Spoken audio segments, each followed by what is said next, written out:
May we respectfully remain upstanding.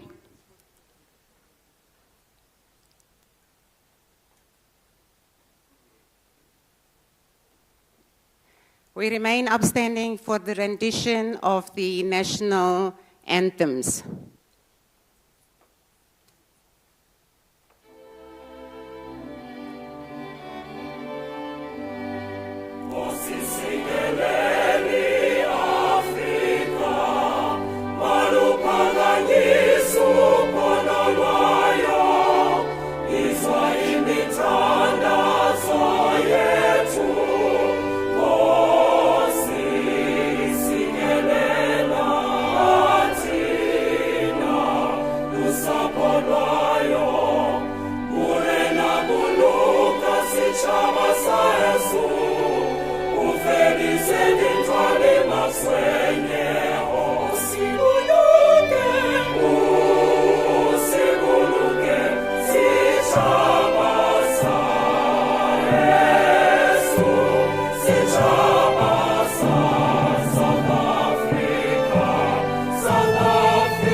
We may be seated.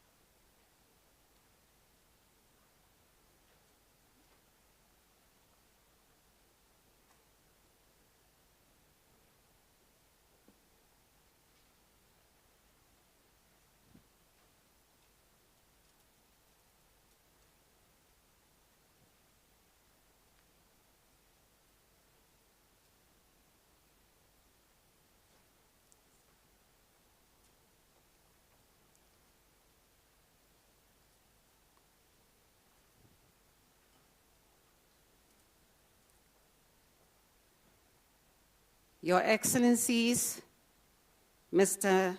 Matamela Cyril Ramaphosa, President of the Republic of South Africa, Your Excellency, President of the Republic of Zimbabwe, His Excellency Dr. Emerson Dambudzo Mnangagwa, Minister Slamula, Minister Murwira, Ministers present from the Republic of South Africa and the Republic of Zimbabwe, senior government officials, and members of our media.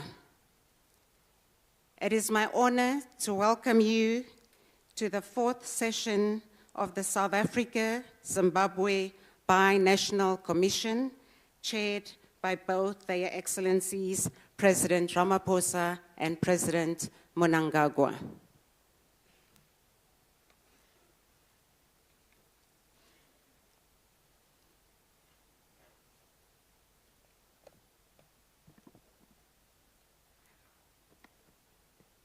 Your Excellencies, we will now commence with this session. It is my honor to request the chair of this fourth session of the Bi-National Commission, His Excellency President Ramaphosa, to address and make welcome and opening remarks at this session. Mr. President.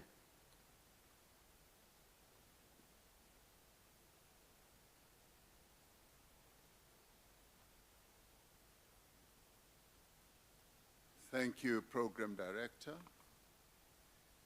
Your Excellency, President Emerson Dambudzo Mnangagwa, the President of the Republic of Zimbabwe, Honorable Ministers here present,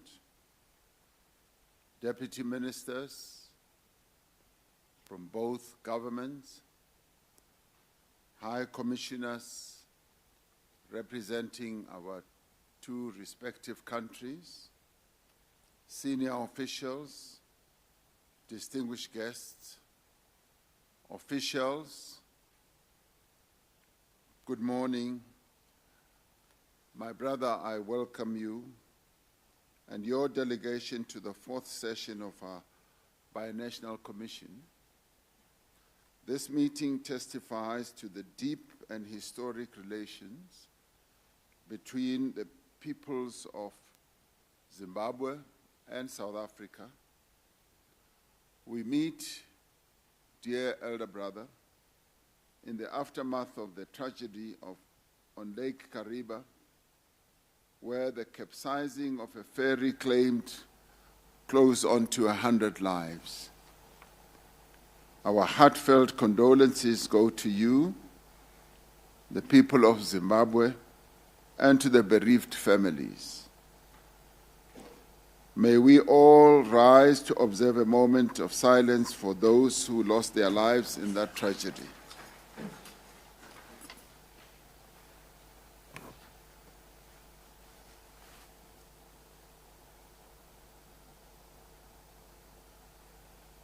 Thank you.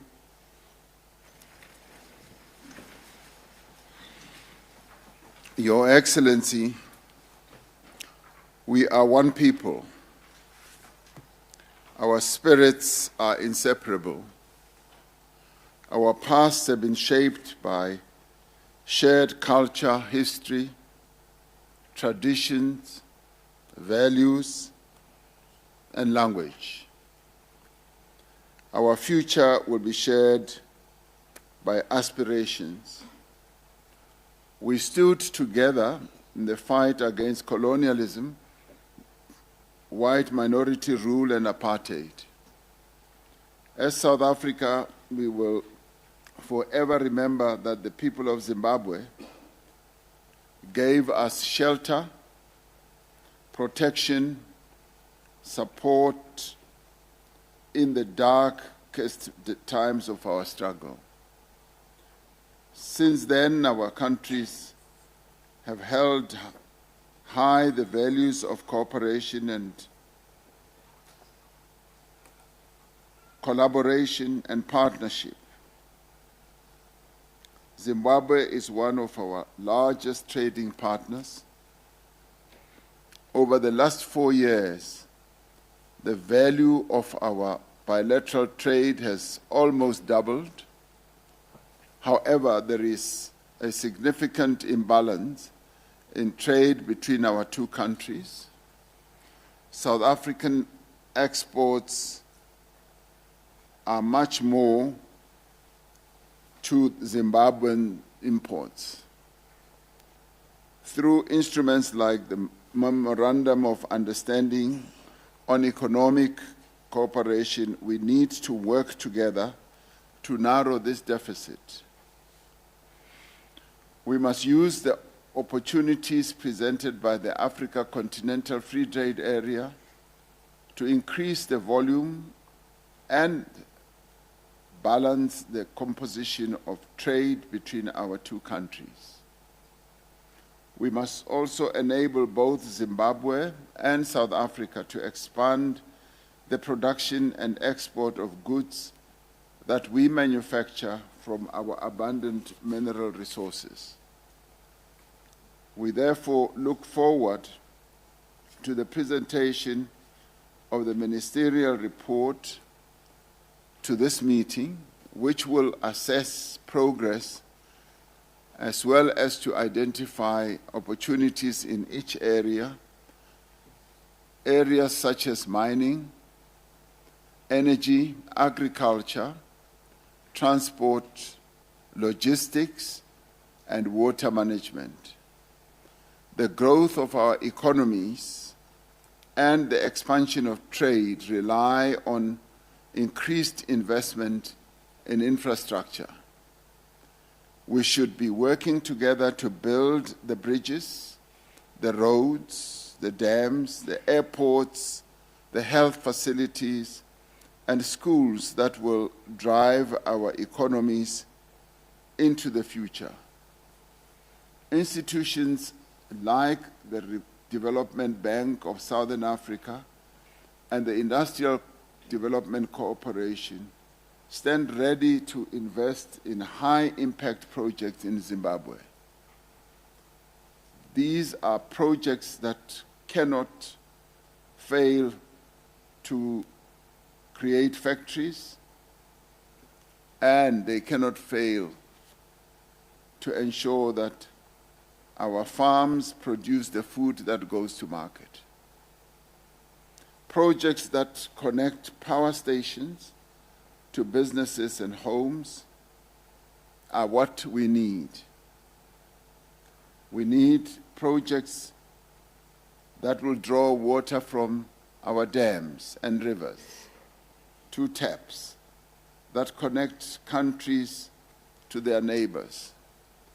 Working together, we must convert our abundant mineral resources into jobs, into opportunities, and into prosperity for our people.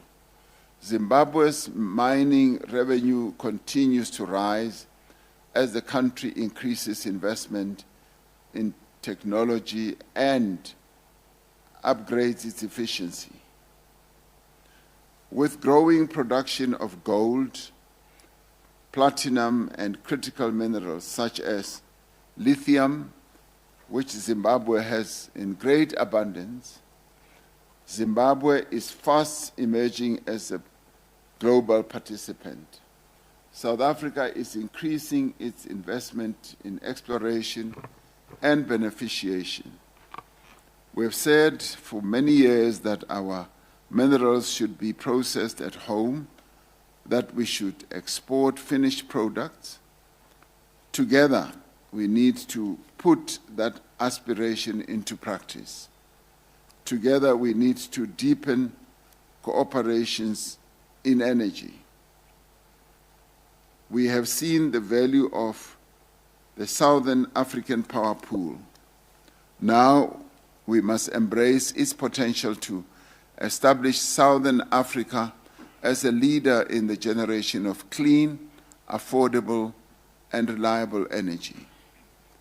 There is great potential for cooperation on issues of water, The agreement to supply water from Zimbabwe's Beitbridge Water Works to Musina is one example of how we can work together to meet our people's needs and make our countries more resilient in the face of climate change. We must work together to ensure that all our people have enough food.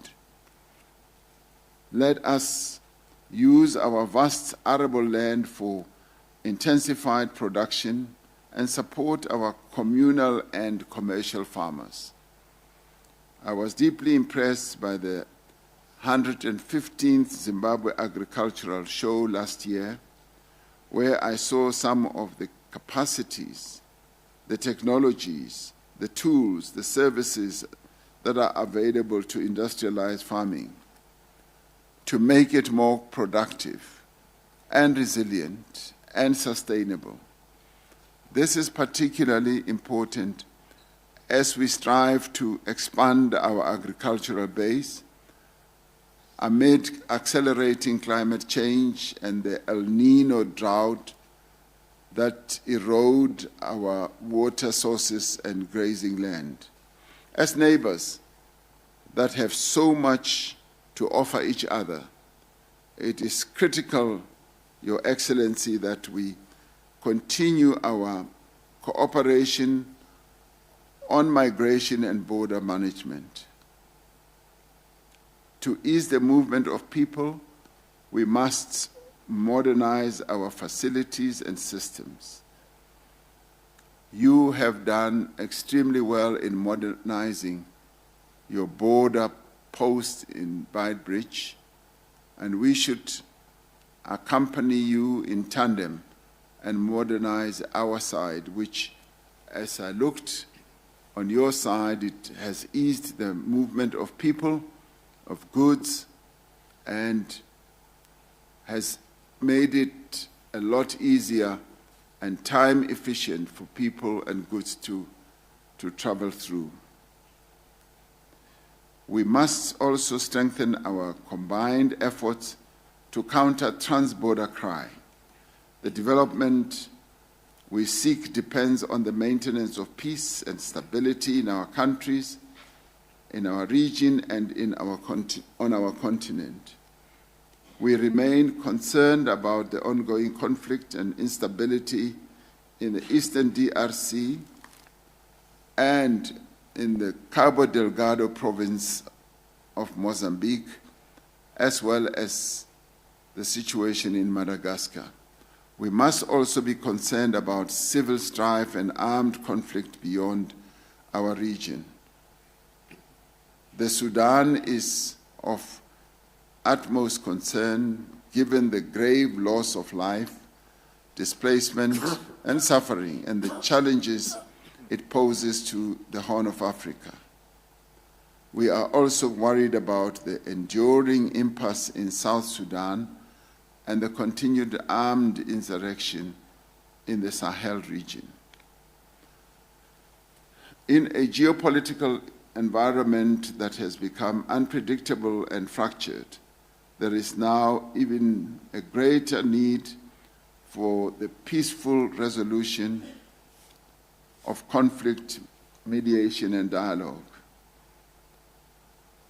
We congratulate Zimbabwe on its election as a non-permanent member on the United Nations Security Council for 2027-2028. We know that Zimbabwe will focus the world's attention on conflicts that are impeding Africa's development and mobilize global support for Africa's homegrown efforts to resolve them. South Africa and Zimbabwe stand together. We also stand together on the call for the lifting and elimination of all sanctions that have been targeted towards Zimbabwe. We are two countries with a common history and a common destiny. So this binational commission affirms our determination to deepen the bonds between our two peoples, to build inclusive economies that create work and sustainable livelihoods is our aim. We intend to build societies in which every person may equally enjoy the fruits of freedom. Our people expect that this binational commission will deliver concrete results. As we prepare to receive the report from the ministers, I am proud to oversee these proceedings with you, my brother. It is now my great privilege to declare that this fourth session of our binational commission is open, and that I look forward to the very fruitful discussions that we should have. And already, having been told that your discussions amongst yourselves as ministers and officials were quite fruitful, we both sat in our tete-a-tete and looked at some of the documents and realized that you had agreed on nearly everything. And we wondered, why did you even want us to be here? So we were almost ready to say, why don't we go home, because they've done all the work. So we congratulate you on doing all the work, and we will take the glory. Thank you so much. Thank you, Mr. President. It is now my honor to request the co-chair of the fourth session of the Binational Commission, His Excellency Dr. Emerson Dambudzo Mnangagwa, for his remarks. Mr. President.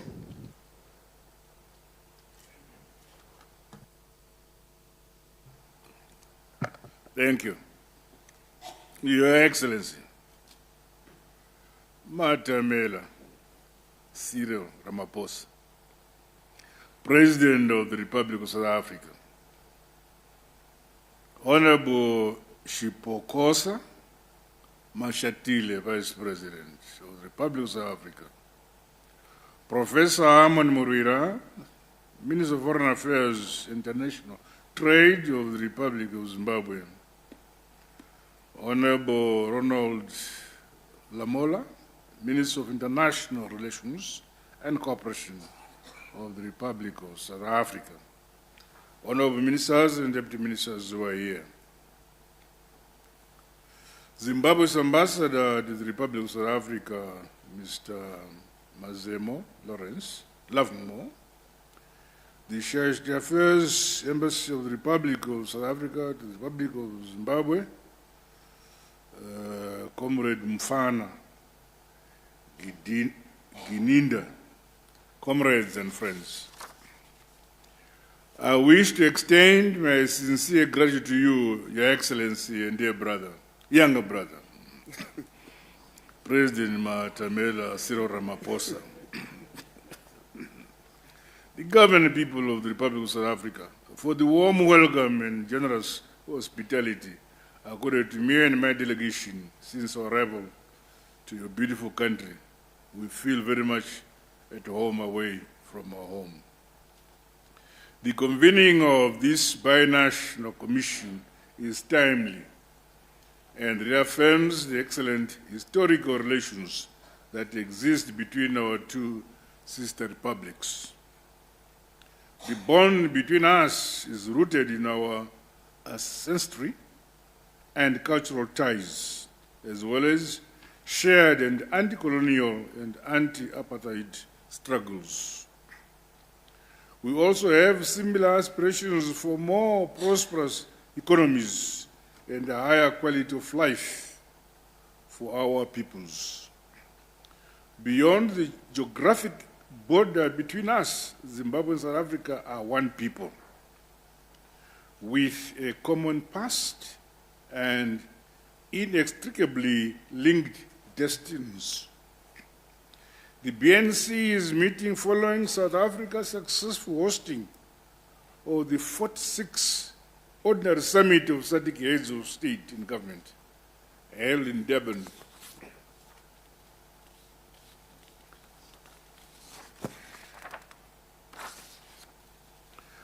Congratulations once again for your assumption of the chairmanship of this strategic regional organization, my dear brother.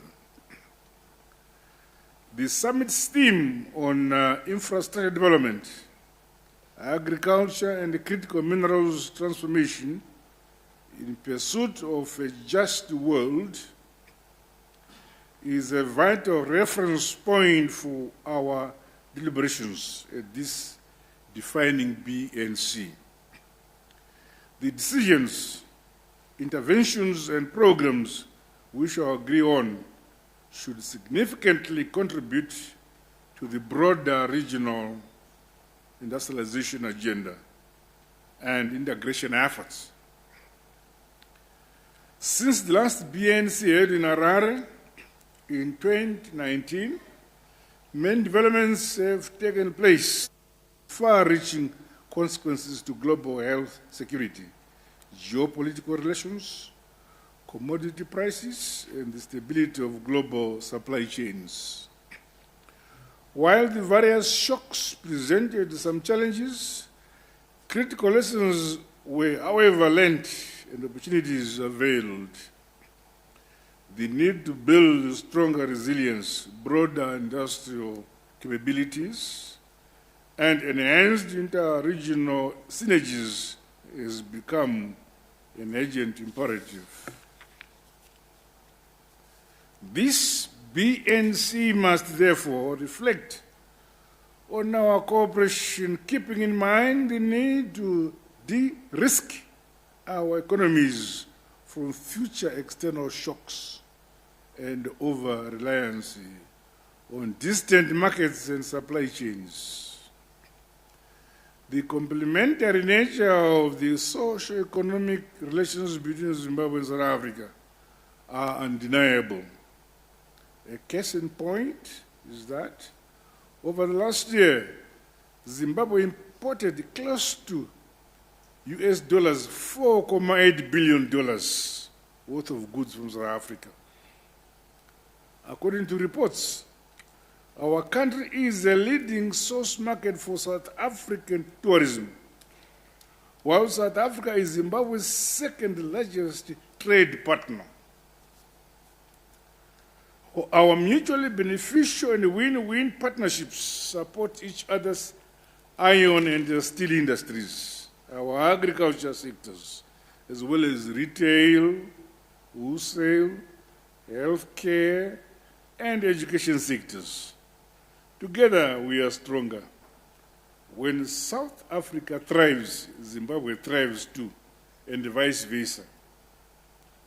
In this spirit, the ongoing discussions between our two governments on leveraging high-impact priority projects to advance strategic economic projects are most welcome. This should result in concrete actions to boost cross-border manufacturing value chains, infrastructural development projects, and mineral value addition, among others. To further improve the current upward trajectory of our economic cooperation, increased efficiencies in the movement of goods and the people between our countries remains of critical importance. It is commendable that there is notable progress to operationalize the one-stop border post at the Bridge Musina port of entry. The construction of the third Limpopo Bridge is long overdue. Let us take bold measures and remove impediments so that this strategic project sees the light of day. Your Excellency and dear younger brother, I wish to reiterate that Zimbabwe is open for business. Numerous ease of doing business reforms continue to be undertaken by my government, including adoption of favorable tax regimes and incentives for investors. We stand ready to remove tariff and non-tariff barriers on a reciprocal basis towards facilitating increased trade and investment between our two countries. I call for stronger business-to-business linkages, which must also be alive to their obligation to ultimately help in creating jobs as well as empowerment opportunities for women, our entrepreneurial youths, and SMEs.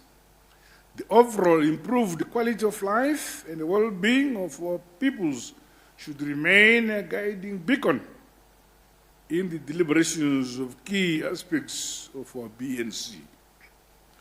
Your Excellency and dear younger brother, agriculture remains the bedrock of our economies. We have the primary obligation to feed our people. More work is necessary to consolidate national food security and sovereignty, beginning at household level. Zimbabwe is ready to facilitate the training of agriculture extension workers for South Africa. I urge the responsible ministers to expedite the attendant processes. Meanwhile, it is encouraging that we continue to participate at each other's trade promotion events. These include the Zimbabwe Agricultural Show, to which you were the guest of honor in August 2025, as well as the National Maize Producers Organization Agricultural Show here in South Africa, the Cape Town Mining Indaba, as well as Zimbabwe International Trade Fair. I applaud the cooperation in the field of energy between ZESA and ESCOM towards strengthening energy security for sustainable industrialization and economic growth for our two economies. Your Excellency and dear younger brother, we can only achieve our economic development goals and aspirations in a stable, peaceful, and secure environment.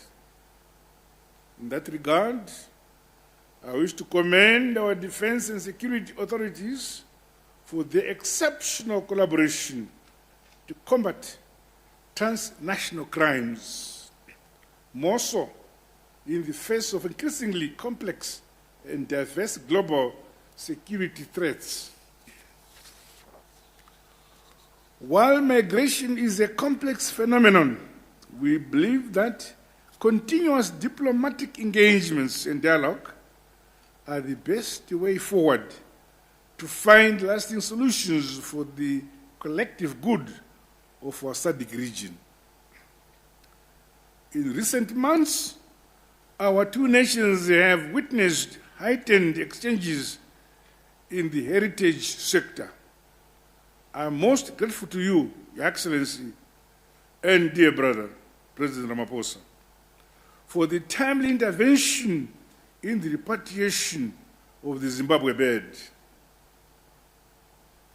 and 8 ancestral human remains, along with the all-time digital photographs. I say thank you to my brother, and thank you to South Africa. Your personal leadership and devotion in handling this delicate and sacred exercise demonstrates Pan-African solidarity and shared commitment to the restitution and rectification of past injustices. In September 2024, Zimbabwe handed over to South Africa 16 remains of South Africa's fallen liberation stalwarts who passed on in Zimbabwe during your country's fight against the brutal apartheid regime. My government is ready to facilitate phase 2 of the exhumation and repatriation program of formerly exiled South Africans who died in Zimbabwe. We are ready to assist, my brother. I once again invite Africa to participate in the Museum of African Liberation, which is being spearheaded by the Institute of African Knowledge in Stock. In our view, South Africa's heroic anti-apartheid struggle for the dignity of our people deserves to be appropriately curated and immortalized at the museum, alongside others of the continent. Your Excellency and a dear younger brother, allow me to express my gratitude to the government and the people of South Africa for the invaluable support towards Zimbabwe's selection as a non-permanent member of the United Nations Security Council for the period 2027 to 2028. Zimbabwe is prepared to serve with humility, integrity, and an unwavering obligation to the purposes and the principles of the United Nations Charter. We are also grateful for the consistent support which South Africa has rendered towards calling for the unconditional removal of the stupid and illegal sanctions imposed on our country. My dear brother, we thank you. Despite the negative effects of illegal sanctions in Zimbabwe's way, we say in Zimbabwe, ilizwe lakhiwa libuswe likhulekilwe ngabanikazi balo. Nyika inovakwa igotongwa konamatigwa nebene bayo. We all have the primary responsibility to build, develop, and industrialize our economies and our countries. Others may come to help us based on our national priorities and the unique circumstances. Let us never apologize for who we are. We must remain ourselves a proud, independent, and sovereign African people. In conclusion, I wish to thank you once again, my dear brother, younger brother, Your Excellency, for hosting this fourth session of our BNC. The signing of several instruments at this meeting requires our officials to implement all MOUs, agreements, and decisions with a greater sense of agency. I reaffirm that my administration remains dedicated to work closely with South Africa at the bilateral, regional, and continental and international levels to advance our shared goals and aspirations. I wish us, my dear brother, fruitful discussions and impactful outcomes. God bless you all. I thank you.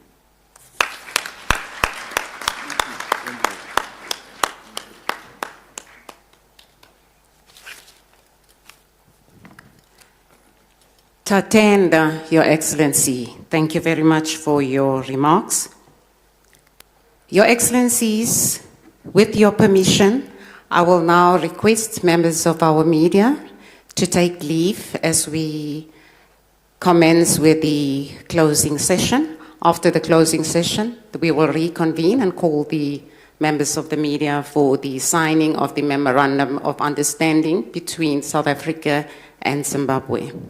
I thank you.